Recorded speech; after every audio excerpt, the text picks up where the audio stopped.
Assalamualaikum warahmatullahi wabarakatuh. Perkenalkan, nama saya Enverus Minazaki dari Fakultas Ekonomi Bisnis Manajemen S1. Pada video kali ini saya akan menjelaskan tentang koperasi simpan pinjam dan perusahaan asuransi. Yang pertama, koperasi simpan pinjam pengertiannya adalah merupakan suatu kumpulan dari orang-orang yang memiliki atau mempunyai tujuan atau kepentingan bersama.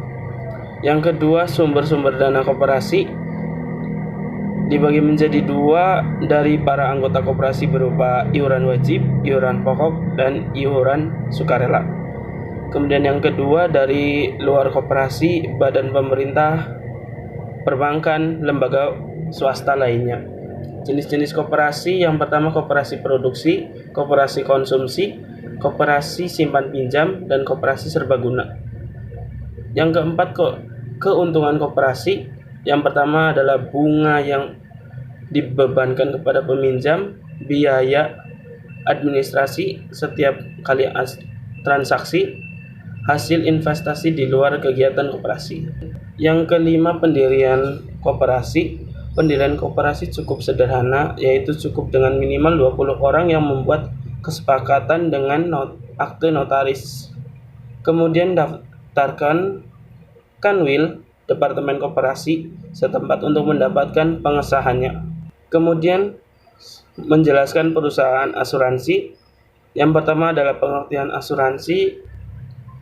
Asuransi atau pertanggungan adalah perjanjian antara satu pihak atau lebih, dengan mana pihak penanggung jawab mengingatkan diri kepada tertanggung dengan menerima premi asuransi untuk memberikan penggantian kepada tertanggung karena kerugian, kerusakan atau kehilangan keuntungan yang diharapkan, atau tanggung jawab hukum kepada pihak ketiga yang mungkin akan diderita tertanggung.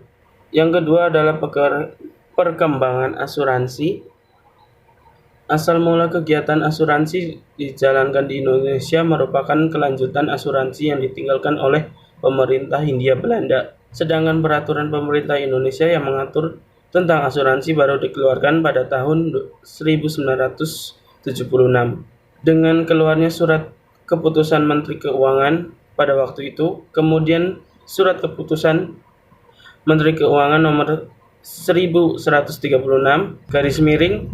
KMK/1976 tentang penetapan besarnya cadangan premi dan biaya oleh perusahaan asuransi di Indonesia. Kemudian jenis-jenis asuransi.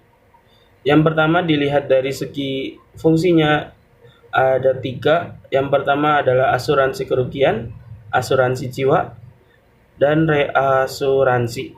Yang kedua dilihat dari segi kepemilikan. Ini dibagi menjadi 4, asuransi milik pemerintah, asuransi milik swasta nasional, asuransi milik perusahaan asing, dan asuransi milik campuran.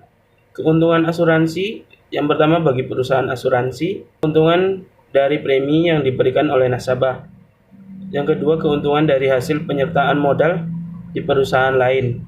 Yang ketiga, keuntungan dari hasil bunga dari investasi di surat berharga.